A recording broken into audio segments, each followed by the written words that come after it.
राधे राधे, जय श्री कृष्णा। कैसे हैं आप? प्रभु की कृपा से आप अच्छे होंगे, स्वस्थ होंगे। तो सभी को बसंत पंचमी की हार्दिक शुभकामनाएं।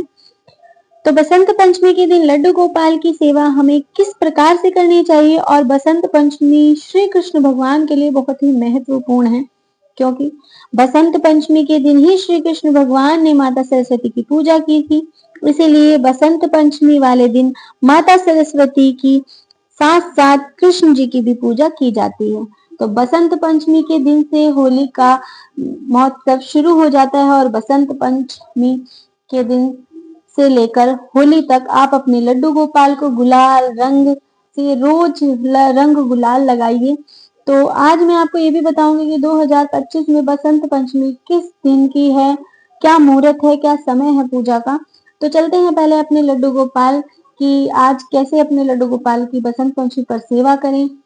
जैसे आप रोज स्नान आदि कर कर अपने लड्डू गोपाल को उठाते हैं, ऐसे ही आपको बसंत पंचमी वाले दिन भी स्नान आदि करने के बाद अपने लड्डू गोपाल को जैसे आप डेली उठाते हैं, ऐसे ही अपने लड्डू गोपाल को प्यार से स्नेह से अपने लड्डू गोपाल को उठाएंगे और अपने लड्डू गोपाल को उठाकर बिठाएंगे। और फिर उसके बाद जो भी आप अपने लड्डू गोपाल को जल, दूध या कुछ भी खाने को देते हैं वो आपको जरूर से देना है।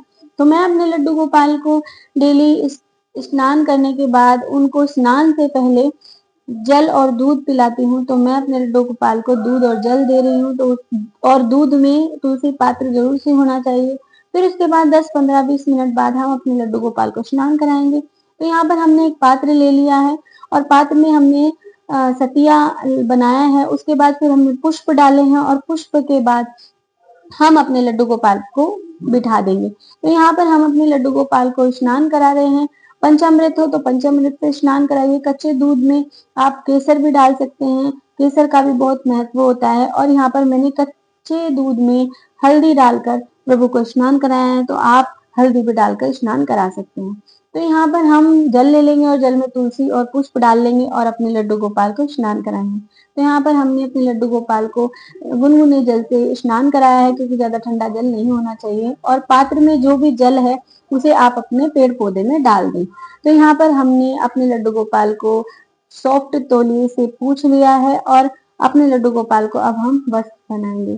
तो बसंत पंचमी पर पीले वस्त्र का बहुत ही महत्व है। खुद भी आप पीले वस्त्र पहनिए और लड्डू गोपाल को भी आप अपने पीले वस्त्र ही पहनाइए। तो मैं यहाँ पर अपने लड्डू गोपाल को पीले वस्त्र पहनाऊंगी। तो यहाँ पर मैंने अपने लड्डू गोपाल को पहले नीचे इनर पहनाए हैं, फिर उसके बाद मैंने ऊनी वस्त्र अपने लड्डू गोपाल को पहनाए हैं। तो देखिए हमारे लड्डू गोपाल बेटे तैयार हो गए हैं। तो यहाँ पर हम अपने लड्डू गोपाल को सुंदर सुंदर से सजाएंगे, ज्वेलरी पहनाएंगे। तो यहाँ पर मैं अपने लड्डू गोपाल को हमने चोकर पहनाया है, तुलसी माला पहनाई है और एक माला और धारण कराई है अपने लड्डू गोपाल को और हाथों में कड़े धारण कराए हैं।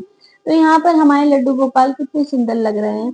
देखिए हमारे लड्डू गोपाल अभी इतने सुंदर लग रहे हैं, जब पूरा श्रृंगार हो जाएगा तो कितने सुंदर लगेंगे। तो यहाँ पर हमने अपने लड्डू गोपाल को बाल धराए हैं और यहाँ पर हमने अपने लड्डू गोपाल को टोपी पहना दी और माथे पर बिंदी तिलक लगा दिया। तो यहाँ पर हम मोर पंख भी जरूर से लगाएंगे। मोर पंख हमारे कृष्णा जी को बहुत ज्यादा प्रिय है। और हम अपने लड्डू गोपाल को इत्र लगाएंगे और दर्पण भी दिखाएंगे, क्योंकि दर्पण से हमारे लड्डू गोपाल को बहुत खुशी होगी, क्योंकि वो अपना श्रृंगार देखेंगे। तो यहाँ पर हम पूजा की तैयारी कर लेते हैं। तो यहाँ पर हमने एक सिंहासन रख दिया, उस पर हमने लगाया कपड़ा, पीला कपड़ा बिछाएंगे और अपने लड्डू गोपाल को बिठाएंगे। तो यहाँ पर हमने अपने लड्डू गोपाल को बिठा लिया है। तो और गौ माता भी उनके पास में रखेंगे और यहाँ पर हमने दिया रखा है और यहाँ पर हम दिए को प्रज्वलित करेंगे, क्योंकि कहते हैं कि दिया हमारे पूजा का साक्षी होता है, तो इसीलिए हम दिए को प्रज्वलित करेंगे। तो यहाँ पर हमने दिया प्रज्वलित कर लिया है।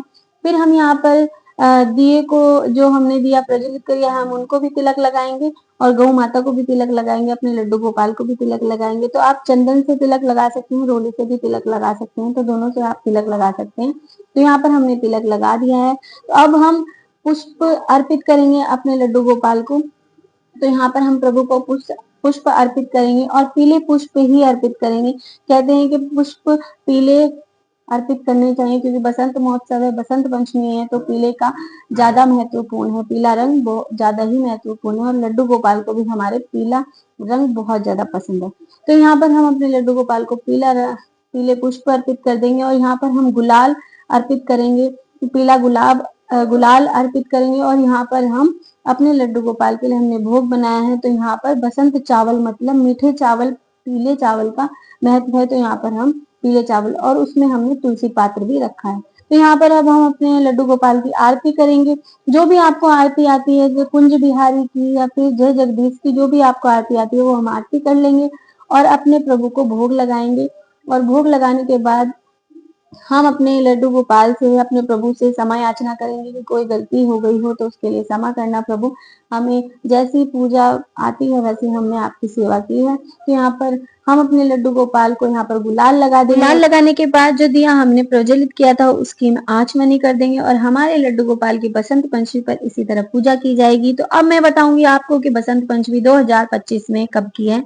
तो 2025 में बसंत पंचमी का जो पर्व है वो 2 फरवरी को मनाया जाएगा, और माघ मास के शुक्ल पक्ष की पंचमी तिथि की शुरुआत 2 फरवरी को सुबह 9:14 से हो रही है, और इसका जो समापन है वो 3 फरवरी को सुबह 6:52 पर होगा। तो उदय तिथि के अनुसार कहा जाए तो 2 फरवरी को ही बसंत पंचमी मनाई जाएगी। तो पंचांग के अनुसार इस दिन सरस्वती पूजा का जो मुहूर्त है वो सुबह 7:09 से आरंभ होगा, और यह दोपहर 12:35 चलेगा। तो इस बीच में माता सरस्वती के साथ साथ लड्डू गोपाल की भी पूजा सेवा कर सकते हैं। तो आपको ये जानकारी अच्छी लगी हो तो प्लीज मुझे लाइक शेयर कमेंट जरूर से कीजिएगा। मेरे चैनल को सब्सक्राइब कीजिएगा, मेरे बेल आइकन बटन को प्रेस करेंगे तो मेरा जो नोटिफिकेशन है वो आपको सबसे पहले मिलेगा। तो जहां तक होगा आपको ये जानकारी अच्छी लगी होगी तो राधे राधे।